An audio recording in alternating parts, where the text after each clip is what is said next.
This past weekend was quite the spectacle for the sports card hobby. We had Tom Brady, Jason Tatum, Kevin Hart, and more rolling into card shops and trading cards.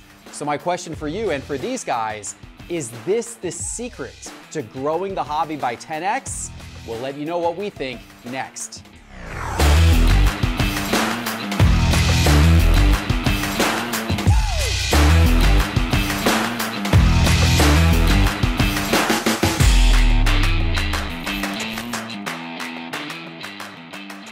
Hello, sports card investors, and welcome to another episode of Cards on the Table. And this is an exciting one today, not just because of the multitude of really good topics we get to talk about, but also because we have a very special guest with us today. Raphael, Prism God, welcome to Cards on the Table, sir. Thank you, I appreciate it very much. Thank you for inviting me. And for those of you who don't know Raphael, he's a very prominent card collector here in Atlanta. He's at a lot of the big shows. He also has the Culture Collision show, which he runs, one of the best card shows of the year, taking place in late January here in Atlanta. So make sure to check that out. And then, you know, slightly less exciting, we also have Doug. How bad did you want to replace me this week? Yeah, I didn't really want Doug on the show this week. Yeah. Wonder why. My mind has already moved on to basketball season. And by the way, Kentucky did not make the NCAA tournament last year. Yes, we did. Hopefully they do a little bit better this year. You did get in the tournament? Yeah. Or you just lost early in the tournament? We lost early. I don't even remember. The year before you lost St. Peter's, I don't even remember anymore. Anyway, welcome back to the show, Doug. What we have, though, for the first topic today is a little more exciting than that. It is about what happened this last weekend. There was a huge event in the hobby, Topps Rip Night.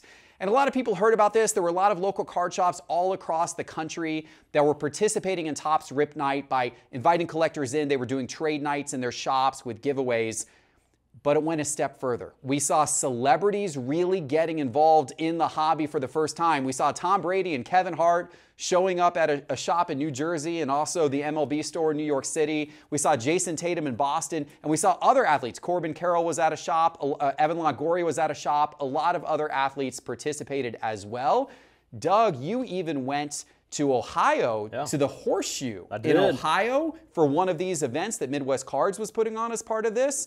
What was that like? And my bigger question about all of this, is this type of thing how Fanatics and Topps is going to meet their goal of 10xing the number of collectors in the hobby? Will this get it done? I think it's an important step, and I'll kind of talk about why based on my own experience. So I did go out to Columbus, Ohio with Midwest Cards. We did trade night under the lights at Ohio Stadium. We had field access for the Ohio State field. But the trade night was done in one of the luxury boxes. So you're in one of the luxury suites. There's TVs everywhere with games on. There's free food. There's free drinks. There's giveaways throughout the night. And I think that's all important because people that aren't even interested in cards, so like, you know, the parents of the kids that are there in attendance, they all have something to do. They're all engaged in various ways, whether it's the games on TV, whether it's having the access to the field, things of that nature. All of these other aspects that kind of go into the overall experience bring more people into it. And then cards can also be something that is just there, right? So you're bringing these parents in that are, all right, I got to bring my kid to trade night. He wants to do all the card stuff. But by proxy of all this in this great environment, you know, maybe they get a little bit in the cards. Maybe they start to care a little bit more. So I think having these overall experiences that bring people into the space, that's what's important. I think trade night in general is very important to the hobby. We see it all the time at the different card shows. One of the biggest aspects of every card show we go to is the trade night, either the official trade night or the unofficial trade nights that break out in the lobbies everywhere. We're seeing how important that is and how much that matters to the collectors. You know, I think that's really great to see them embrace it and kind of help facilitate it. Yeah, I'm curious to get your perspective, Raphael, especially as a card show organizer of one of the big card shows. You saw, I'm sure, some of this play out on social media Saturday night with this happening. You're thinking about your own event in January. What did you think of that? And what do you think about how this could impact the future? Well, I definitely think it's amazing to see.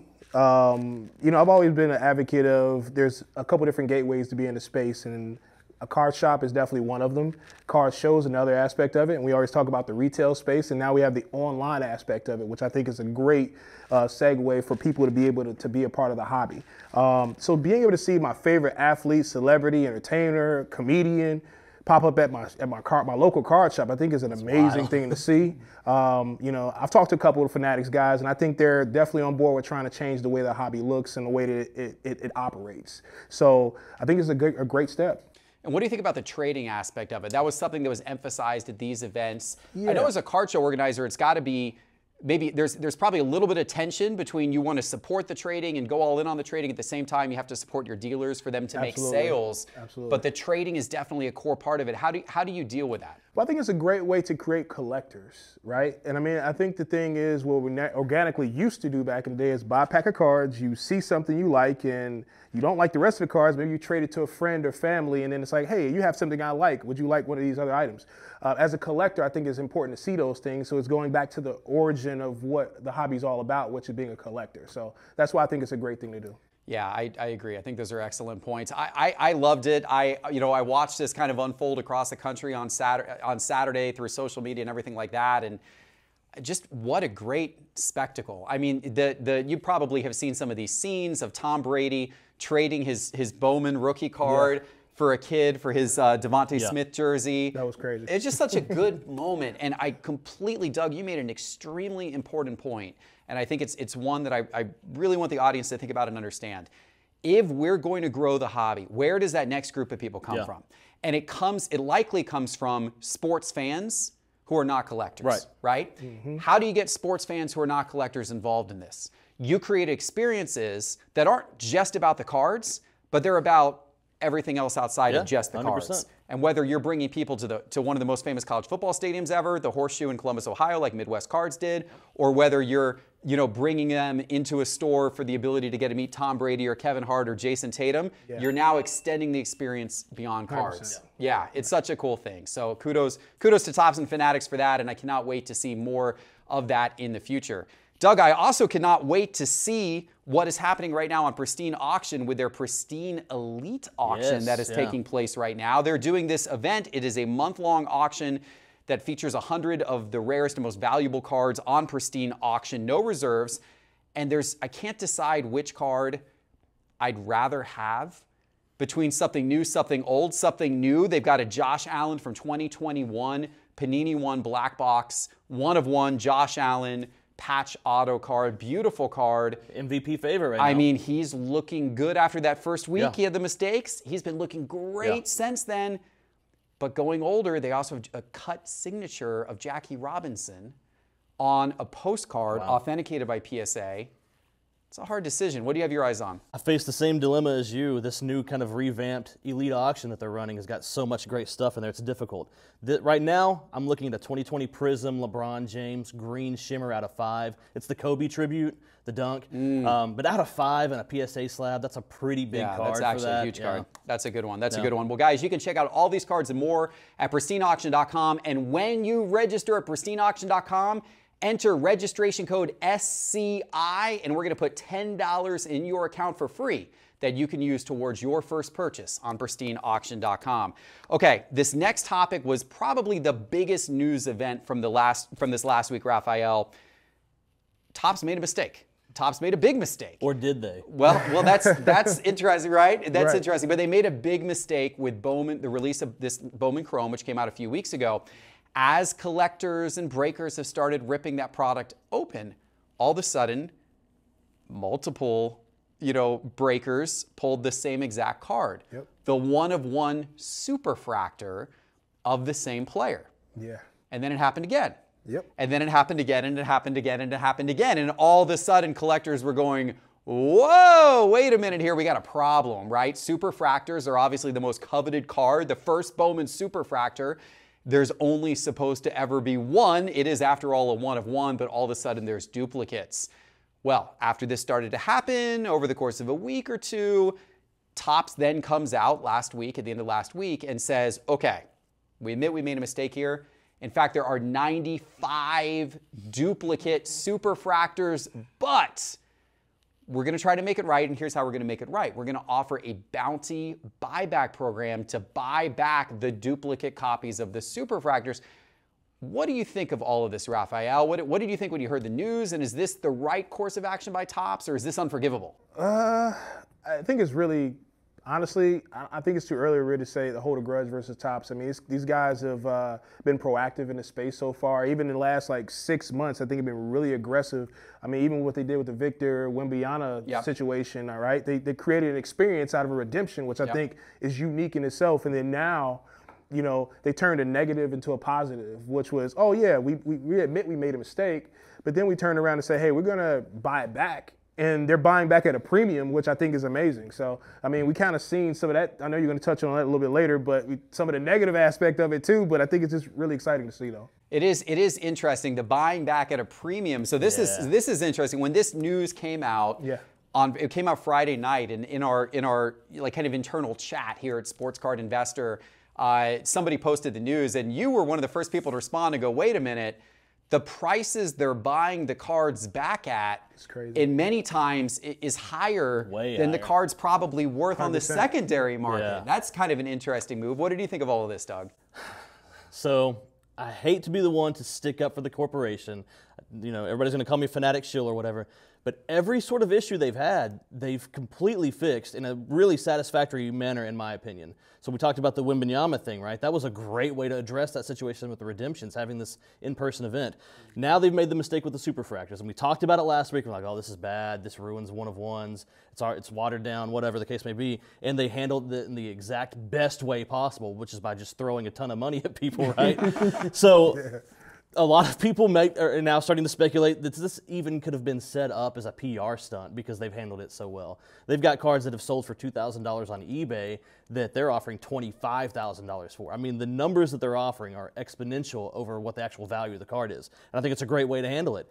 And they've done, you know, other creative buyback stuff like the MVP buyback program. So we've seen them sort of be willing to do this type of thing, and it makes me wonder if maybe even more is in the future, if there's different types of buybacks that could happen in the future on purpose this time instead of, you know, a printing error that could cause this. And I've heard some of the negative talk. Some of the negative talk is now this is creating this artificial fervor for this product, and people are chasing these lottery tickets essentially. And I get that, but that's kind of what opening packs and joining breaks are in the first place. Every product is. Yeah, this might be just a little bit elevated. It might be on a 10x scale, 100x scale, or whatever the case may be. But I don't see this as a negative in any way. I see them taking a situation that was a bad situation and flipping it around and addressing the problem, acknowledging they made a mistake. We'll fix it in the future, but let's fix this right now. What else can you ask for? Yeah, I agree. Yeah, I mean, it would have been ideal if the mistake never happened to begin with. And Topps said in their statement, you know, we recognize this is a big mistake, and we're going to do everything within our power to make sure this never happens again. Yeah. But good job on turning a negative into a positive for the collector community so far, and it's early. But so far, I do believe now that Fanatics has gotten involved in this whole thing, they are showing a lot of signs that they are in it for the collector, and if something messes up, they're going to find a way to make it right. So let's hope that continues, but I'd say early returns are good. Okay, guys, I want to share with you a special promotion and discount we have for you today. BCW is the official supply partner of Sports Card Investor, and I'm sure you're familiar with all of BCW's products like top loaders and, you know, card sleeves, and then of course they've got the magnetic card holders and everything like that. BCW actually makes hundreds and hundreds of products of this type, including now Slabstrong. BCW has taken over Slabstrong. They are selling Slabstrong products on their website. But the best part about all of this, as a Sports Card Investor viewer, you can get 10% off all of these products by going direct to bcwsupplies.com and by entering promo code SCI when you check out. Promo code SCI gets you 10% off BCW Supplies, so make sure to take advantage of all of that. Okay, we're going to roll into our next topic today. This is a timely one. We've got the Major League Baseball playoffs upon us. The playoffs are underway. They've started. Cool. They've started. And we had our first set of we had our wild card games take place earlier this week. We're going to be rolling. So. I know neither of you guys are the biggest baseball guys, so let me bring you up to speed a little bit on what's happening here, okay? So the Vegas odds, which, you know, whenever you're looking at, if you're looking at buying sports cards entering a postseason, first of all, that's generally a dangerous time to buy. You better pick the guys who are going to make it all the way to the finals, because those are the guys who are going to make it to the championships, because those are the guys who actually stand to go up a lot. We saw it in the NBA. play out. We saw Jokic's cards absolutely explode in the postseason. We saw Jamal Murray the same. But then you saw other guys from teams that exited early. You saw those cards fall off quickly, right? So if you're going to be buying cards and speculating on the postseason, you got to be going with the team that you think is going to make it. The Braves are the favorite right now. Vegas has them as the favorite at plus 260. You got the Dodgers at plus 410. Now, of course, they're both in the National League. Only one of those teams can make it through. But then on the other side, you got the Astros, last year's champions. They're plus 480. So, your Vegas is telling you it's likely a Braves-Astros World Series final. You've also got the Orioles at plus 700. You got the Phillies at plus 1,200 as the next most likely. But anything can happen in the baseball postseason. The baseball postseason is one of the most unpredictable postseasons. So my question to you, Doug, if you're buying cards right now, is there anyone on the baseball front that you're looking at, or what strategy might you use here going on to baseball's postseason? I'd love to tell you about my baseball card buying strategy. I own a couple of baseball cards. They're all Ronald Acuna. So starting back in March-ish. It's a good strategy. Yeah, it's a good strategy this season. Started at the March or so. What was the Dallas card show? March, April, something like that. That's when I started buying Acuna. Right before the season. My thought process was really simple. Acuna is the best player on the best team in baseball.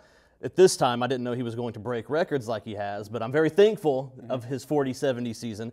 But even if he doesn't win MVP, which he will, even if he doesn't win the World Series, which they will, I still have the hometown hero. It's a good collection, right? So I've got a cool little collection of Acuna stuff. It's already gone up a lot since I've purchased it.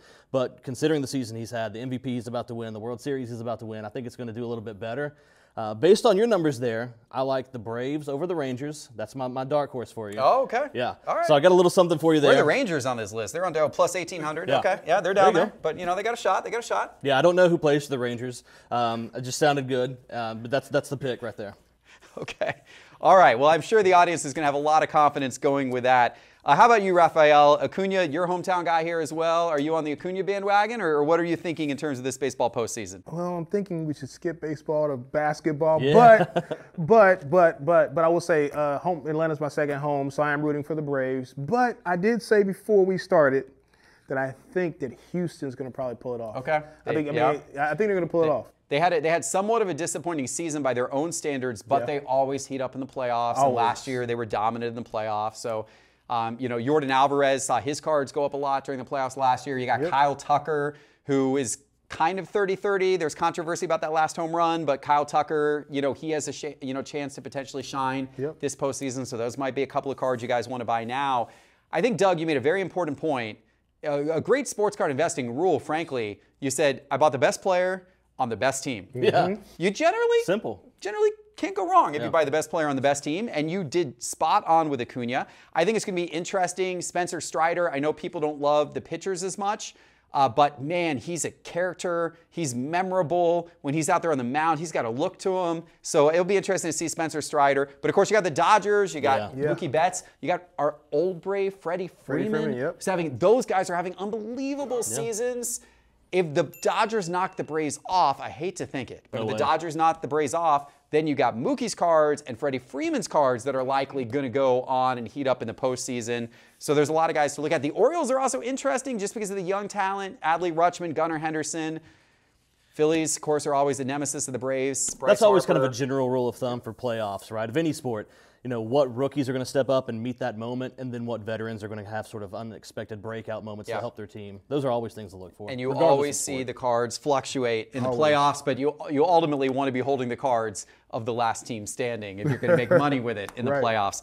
All right, well, you mentioned basketball, Rafael. Let's go to you then for this final question today, and that is around the Damian Lillard trade. So we had some big movement. Damian Lillard obviously going to the Bucks. We also had Jrue Holiday, who's now ended up with Boston. So some big player movement here. From a hobby standpoint, from a sports card collecting and investing standpoint, has any of this movement excited you? Do you think there's opportunities that have been created as a result of this? Actually, I think the one thing nobody's talking about, I think it worked out for, might be the Phoenix Suns. Interesting. Yeah, no one's really talking about the impact on the Suns from this whole thing. Because I think giving up Aiden and bringing in some help, because that was one of the biggest flaws that they had with that team. There was only one ball on any team, and if you have a team full of scorers, there's not really going to be anything that's feasible for you. So them adding the right role players to that team, I think could help out. But I do like Damian Lillard leaving Portland finally, right? Yeah. And I think whether he stays in Milwaukee for a year or he's a rental, he's a rental for this year, maybe goes to Miami after that. I think there's some speculation there, right? If it doesn't work out. But I like Milwaukee. It's hard to not like, or love Giannis. So Milwaukee with Damian Lillard and Giannis, I think is a great combo.